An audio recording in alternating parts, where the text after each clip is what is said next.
Burit itu kalau di sini artinya ya bagian belakang. Sampit ini kalau bisa dibilang sebenarnya boleh disamakan dengan kota-kota lain yang di Pulau Jawa lah. Wah, ini Sampit ini kota yang keras nih. Keras ya, betul. Kota yang dikit-dikit pernah perang dulu kan gitu bahasanya. Tapi sebenarnya salah satu kota yang cukup antusias dan meriah ketika bulan Ramadan gitu. Pertama di ujung Pandaran itu kan ada Kubah. Kemudian ada di Sungai Langgana itu kalau kita ke arah Samudra, Bagendang itu kan ada kuburan yang dibilang kuburan panjang itu. Ada dua pengaruh besar perkembangan Islam yang ada di Kota Sampit, ada dua, Banjar dan dari Sambas tadi. Cuman yang lebih dominan dari Banjar tadi. Jangan lupa subscribe dan like video ini. Selamat menyaksikan. Assalamualaikum warahmatullahi wabarakatuh. Sahabat Pillah, teman-teman yang saya hormati dimanapun Anda berada, sore ini kita berada di Taman Kota Sampit. Kita akan bincang-bincang ringan di bulan puasa di sore hari ini. Nah, di samping saya ada Bang Ilham. Enaknya manggil abang atau mas atau biasanya abang aja ya. Nah, ini kawan saya ini termasuk salah satu kawan yang hebat di Kota Sampit yang saya temukan. Sejak saya kurang lebih 5 tahun di Sampit nih, Bang Ilham sering lumayan banyak berinteraksi mengenal Kota Sampit. Apa kabarnya Bang Ilham?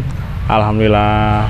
Nih aktivitas hari ini selama puasa apa saja nih? Selama puasa yang pasti kerja ya. Saya alhamdulillah dikasih amanah buat ngajar di sebuah kursus ya di Kota Sampit. Di Kota Sampit, alhamdulillah. Ya. Termasuk baru ya, sudah berapa tahun lembaganya? Baru berapa bulan ya. Nah ini luar biasa lembaga abang yang satu ini. Mungkin teman-teman nanti suatu saat kita akan kupas lembaganya seperti apa. Tetapi insya Allah lembaga ini akan memberikan perubahan terhadap anak-anak muda Kota Sampit khususnya. Ini Bang Ilham ini sebagai salah satu penggerak pemuda di Kota Sampit yang tentunya akan memberikan perubahan untuk Kota Sampit. Alhamdulillah nih hari ini sudah mulai dibuka jajanan Ramadan untuk berbuka puasa. Kita balik lagi ke Bang Ilham. Bang Ilham, gimana nih puasa di Kota Sampit menurut Bang Ilham ini seperti apa nih? Dibanding kota-kota lainnya. Sebenarnya ya kalau kita mau ngaca bagaimana masyarakat Kota Sampit, sebenarnya sih ya puasa di sini, di Palangka, di Pangkalan Bun, atau bahkan di Jawa sebenarnya nggak, kurang lebih sih sebenarnya sih. Sama aja ya. Kurang lebih ya, kurang lebih lah. Ya pasti ada ciri khasnya sendiri, pasti ada. Tapi alhamdulillah ya Sampit sebagai salah satu kota yang mayoritas Muslim ya di Kalimantan Tengah. Ya, yang mungkin secara kebudayaan sudah mengakar juga ya. Alhamdulillah kebudayaan Islam di sini cukup naik lah ya, ketika bulan Ramadan tuh. Alhamdulillahnya kayak gitu loh. Kegiatan-kegiatan kayak misalkan tadarusan, yang biasa lah tadarus, kemudian sholat tarawih itu termasuk yang cukup gencar lah di Kota Sampit. Ya, mungkin kalau agak dibedakan dengan Kota Palangkaraya mungkin ya Sampit ini mungkin akan sedikit lebih terasa lah. Lebih terasa Islaminya ketika bulan Ramadan ya. Iya begitu. Nah, yang paling menonjol di Kota Sampit nih, yang saya rasakan ketika datang Kota Sampit itu malah saya berasal dari Jawa Barat, justru berasa lebih kental nih dari sisi keislamannya ketika di bulan Ramadan. Bagaimana pandangan Ilham yang pernah di Pulau Jawa beberapa tahun, bagaimana kira-kira perbedaan apa yang menonjol yang ada di Jawa dan di Kota Sampit? Agak sulit ya membedakannya karena sebenarnya lagi-lagi saya bilang kurang lebih semuanya tuh sama aja. Cuman mungkin ciri khasnya orang Sampit itu diantaranya ya lebih seneng keluar mungkin kalau di bulan Ramadan, kalau sore hari gitu. Ya sama aja, kalau ngabuburit kan di mana-mana juga semua orang suka ngabuburit, cuman di sini istilahnya apa gitu. Ya. Gitu loh. Nah kalau di Jawa kan istilahnya ngabuburit. Sempet saya pertama datang ke Sampit itu diketawakan sama orang-orang karena istilah ngabuburit nih. Iya. Ini tentang istilah aja gimana? Kalau di sini burit itu kalau di sini artinya ya bagian belakang. Ya begitulah. Jadi agak kurang sopan. Jadi cuman kalau boleh dibilang sih ya Sampit ini lagi-lagi sebenarnya salah satu kota yang cukup antusias dan meriah ketika bulan Ramadan gitu loh. Ya mungkin karena 2 tahun terakhir ini ya kita kan masih dalam kondisi yang kurang enak ya, pandemi COVID gitu ya. COVID-19. Jadi mungkin agak sedikit lebih sepi, tapi biasanya rame. Ini pasar Ramadan ini sebenarnya terpaksa ini sebenarnya ini. Betul. Ini karena desakan dari masyarakat ini. Tahun kemarin nggak ada, sekarang nggak ada lagi gitu kan. Padahal sekarang dengan masyarakat sudah seperti biasa. Tapi kalau yang biasanya pasar Ramadan yang aslinya itu jauh lebih ramai daripada yang ada sekarang ini. Betul sekali. Kayak gitu. Kemudian juga belum ditambah dengan pasar Ramadan yang ada mungkin di daerah yang misalkan kayak pasar Al Kamal itu juga termasuk ramai sekali. Kemudian ada di daerah misalkan MT Haryono itu banyak sekali warung-warung makanan yang juga cukup ramai ketika bulan Ramadan. Betul. Ya. Setelah COVID ini cukup sepi ya. Tapi alhamdulillahnya sih ya untuk tahun ini itu memang udah sudah mulai dibuka ya. Udah mulai ramai lagi. Walaupun gitu. tetap melakukan protokol kesehatan. Seperti hari ini kita di Taman Kota. Biasanya hari-hari biasa ini dikunci Taman Kota ini, hanya dibuka sedikit, tapi alhamdulillah Ramadan ini dibuka, tetapi dengan pengawalan dari para petugas pemerintah yaitu Satpol PP tetap menerapkan protokol kesehatan menggunakan masker. Ya, mohon maaf hari ini kita karena memang jauh dari mana-mana tidak menggunakan masker karena cukup terbuka ruangannya. Karena nggak enak dilihat di kamera. Ya, nggak enak dilihat betul. Pakai kamera, tapi kalau dari dipakai kok. Betul. Nah, ini curhat sedikit ya. Saya justru ketika ke Sampit ini tidak terlalu merasa berbeda dengan di Pulau Jawa tadi, betul kata Bang Ilham bilang. Kenapa? Sore hari terdengar lantunan-lantunan ayat suci Al-Quran. Nah kalau boleh tahu nih Bang Ilham, saya pengetahuan Bang Ilham, memang kultur orang Sampit ini mayoritas orang mana, atau memang asli orang Sampit, atau memang sudah bercampur, atau seperti apa nih mengenai warga Sampit ini, sehingga nuansa Islaminya tetap terasa seperti di Pulau Jawa?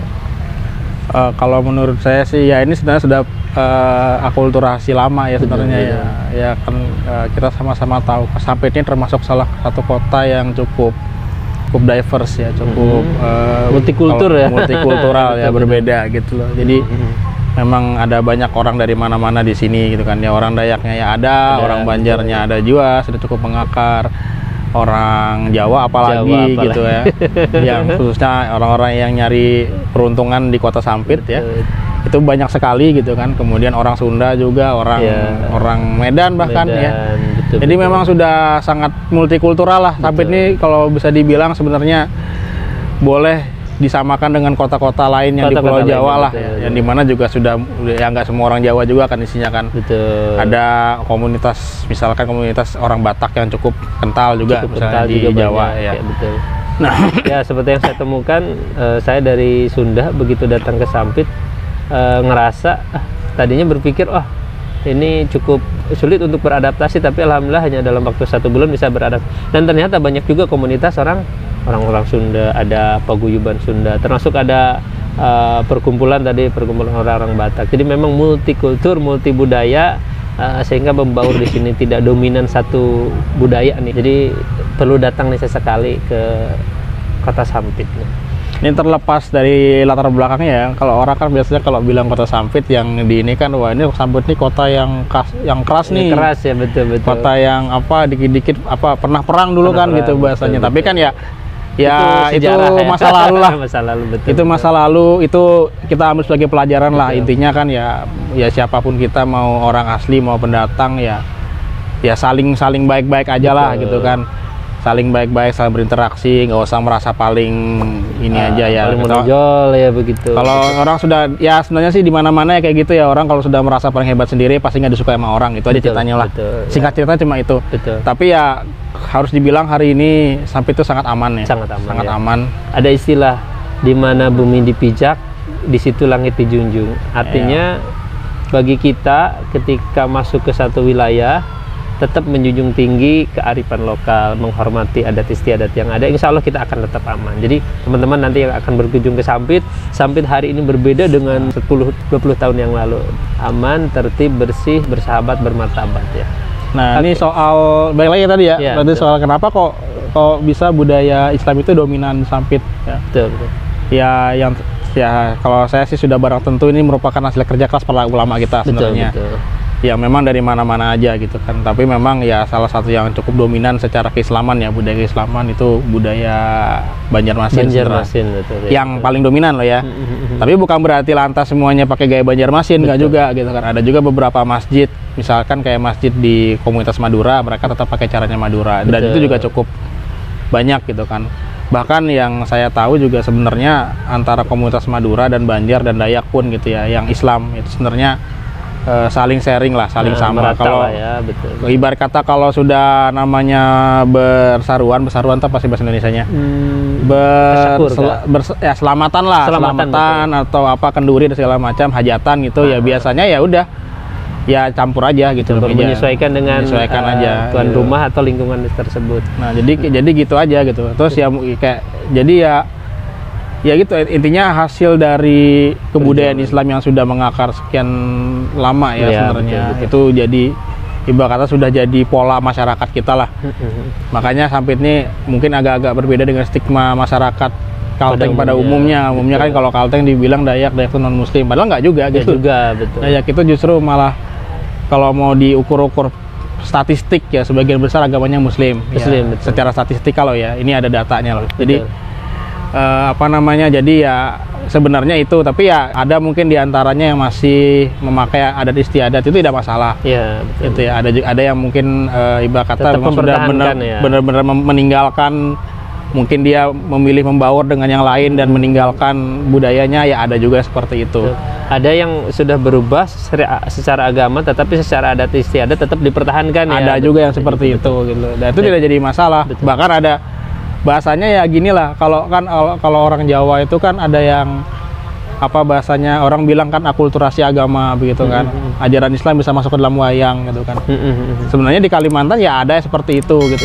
Mungkin kita kalau sering melihat kayak orang mayun anak gitu kan, kenapa itu kan mayun anak itu kan budaya Dayak sebenarnya. Budaya Dayak, betul. Tapi kemudian ada di situ kok yang dibacakan malah doa selamat, dengan doa-doa yang baik, bukan doa yang. Jadi ada yang begini, ada yang doa itu dijadikan sebagai mantra. Ada di kalangan pedalaman tuh begitu, orang-orang Kaharingan itu. Tapi ada yang memang benar-benar tuh murni Islam semua gitu. Jadi ya bahasanya seperti bikin selamatan di Jawa gitu loh. Hanya saja secara budaya tetap kebiasaan orang Dayak, cuman diisi dengan materi doa-doa keagamaan ya, betul ya, seperti itu. Iya gitu, ada yang kayak gitu. Jadi jadi yang hal yang terjadi di Jawa tuh ya sebenarnya terjadi juga di sini, di Kalimantan. Oke. Ini gitu. Ada satu yang menarik.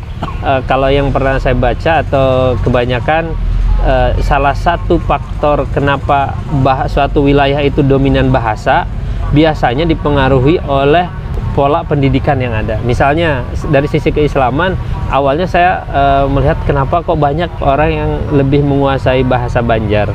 Ini pengamatan saya pribadi. Begitu dilihat ternyata memang banyak orang Sampit yang belajar ke Banjarmasin kemudian kembali mengajar, sehingga bahasa Banjar itu banyak dikuasai oleh orang-orang Sampit. Begitu juga waktu sejarah bahasa Arab dulu. Kenapa bahasa Arab itu luas, banyak digunakan oleh orang? Karena saat itu banyak orang yang belajar ke tanah Arab. Termasuk sumber-sumber ilmu itu banyak yang bahasa Arab. Begitu juga dengan hari ini. Kenapa orang banyak bahasa Inggris? Karena teknologi penyebaran pendidikan sejarahnya adalah banyak menggunakan bahasa Inggris. Mungkin itu salah satu analisa saya pribadi kenapa di Sampit ini banyak menggunakan bahasa Banjar ya. Nah, ini kalau penjelasan keluarga saya gini nih ya. Saya pernah ngobrol gitu. Kenapa sih? Kan saya pernah bertanya gitu kan. Saya kan ibarat kata bolak ke Palangka terus ketemu orang yang ngomongnya tuh full 100% bahasa Dayak. Saya pernah ke Puruk Cahu juga. Yang kalau di sana tuh ya bahasa Banjar itu kalau orang ngomong bahasa Banjar kelihatan pasti pendatang nih gitu. Kayak gitu. Nah, atau orang yang singgah gitu loh. Pendatang atau orang singgah gitu kan. Kayak kemarin kan saya ketika ke Puruk Cahu ditanya bisa bahasa ibu kah atau bisa bahasa Dayak kah? Saya bilang saya cuma bisa bahasa Banjar. Saya bilang orang mana? Orang Sampit. Oh alah, berarti orang yang berkunjung aja gitu. Dia langsung memahami itu. Betul.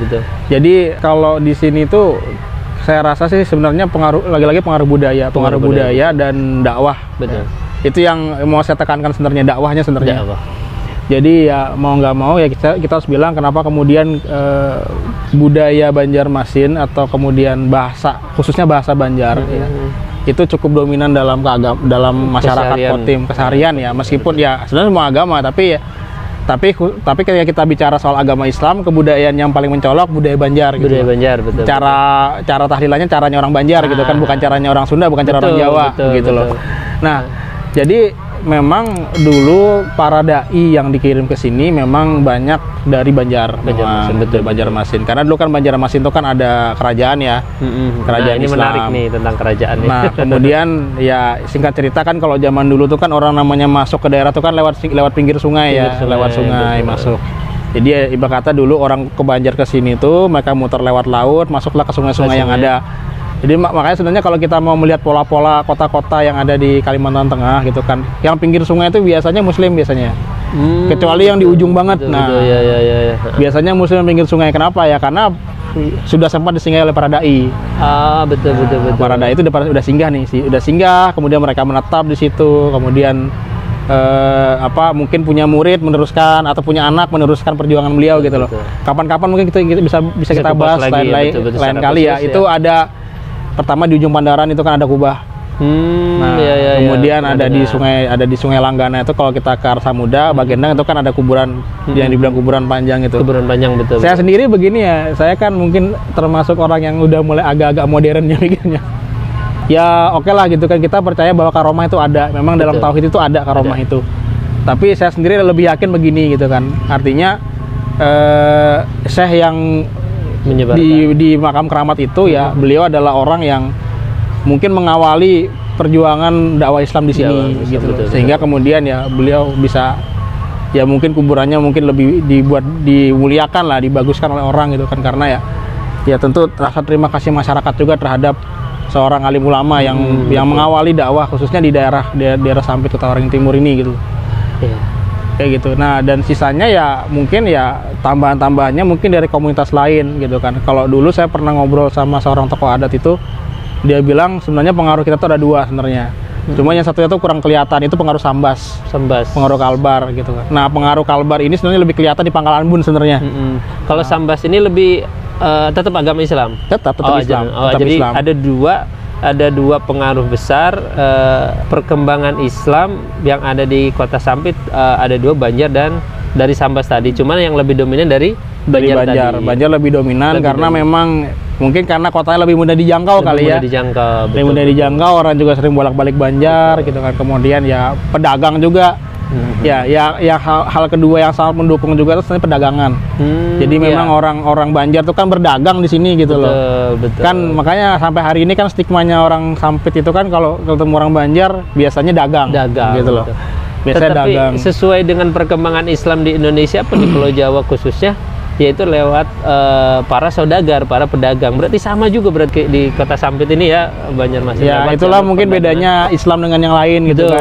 Islam itu masuknya mereka berinteraksi, berdagang. Mungkin kemudian orang bahasanya ini orang kok bagus ya, akhlaknya apanya, itu hanya dia belajar masuk Islam. Ini menarik kalau kita membahas tentang sejarah perkembangan Islam nih. Tadi sudah dimulai tentang perkembangan Islam di Sampit, sahabat Banjar, dan ada salah satu kerajaan yang menarik nanti, karena dulu pun saya pernah dengar ada yang disebut dengan Syekh Al-Banjari dan ada beberapa ulama besar yang dari Banjar. Ternyata hari ini saya berhasil datang ke Sampit walaupun tidak ada unsur kesengajaan dalam rangka kerja, tetapi saya sangat merasa antusias melihat Kota Sampit tuh yang ramah. Apalagi kalau dari sisi tata kotanya nih, Sampit itu saya menghafal wilayah Kota Sampit kota ini cukup 1 minggu. Ya, kotanya kecil tapi padat dan rapih, luar biasa. Dan sehingga hanya untuk menuju satu wilayah itu cukup hanya satu urutan. Seperti saya jalan pulang hari ini cukup jalan lurus kurang lebih ada 5 kilo, habis itu belok kanan, udah sampai rumah. Seaktifnya, rapihnya Kota Sampit. Nah, balik lagi tentang puasa. Di Kota Sampit ini dari sisi jam sama lah ya, nggak jauh beda. Karena dari sisi waktunya itu menggunakan waktu Indonesia bagian barat. Hanya saja mungkin dengan Pulau Jawa, Jawa Barat misalnya hampir ada selisih kurang lebih waktu sholat itu kurang lebih 20 sampai 25 menit. Jadi ada sampai 30 menitan. Nanti maghribnya kita lebih awal. Nah, baik lagi tentang puasa. Karena perkembangan Islam di Sampit ini cukup menarik cukup cukup pesat, cukup bahkan cukup kental lah, bisa dilihat ketika datang orang. Walaupun tidak diidentikan ya, tapi mayoritas orang banyak ke masjid itu banyak yang bergamis, berpeci dan lain sebagainya di wilayah-wilayah kota Sampit, terutama di pusat kota. Ini bagaimana Bang Ilham nih memandang Sampit sebagai apa ya? Tadi dari sisi perkembangannya, kalau lewat ilmu antropologi itu banyak peradaban manusia mengikuti jalur sungai, dan di situ pula yang terjangkau oleh sungai, justru disitulah Islam banyak tersebar. Kalau boleh disebutkan yang Bang Ilham tahu beberapa tokoh muslim yang berhasil menyebarkan agama Islam, nanti di lain kesempatan kita akan kupas tuntas mungkin beberapa nama tokoh yang menjadi catatan siapa yang Bang Ilham tahui, dan nanti kita akan kupas secara mendalam di lain kesempatan untuk membahas siapa nih tokoh-tokoh ini. Ayo Bang Ilham, siapa-siapa di Kotim ya? Di Kotim nih yang lah ya. Kalau yang tadi yang punya makam keramat itu ya, yang pasti ya di situ ada Syekh Basyiri namanya. Syekh Basyiri bin Sayyidullah, itu di Sungai Langgana itu. Di Sungai daerah apa Langgana ini masuk ke Kecamatan Mentawai Baru Ketapang, kecamatannya, tapi desanya masuk kalau nggak salah Bapeang, masuk Bapeang Langgana. Kalau Airut lah ya. Berarti betul kalau Langgana masih kota, masih ini ya. Cuman udah perbatasan itu. Perbatasan. Lagi Bagendang. Itulah Sampit ini sangat luas. Satu kecamatan itu kurang lebih untuk menuju ke perbatasan dari titik pusat hari ini saya berdiri itu kurang lebih 30 kilo ke kiri, 30 kilo ke kanan. Jadi luasnya satu kecamatan itu kurang lebih 60 km.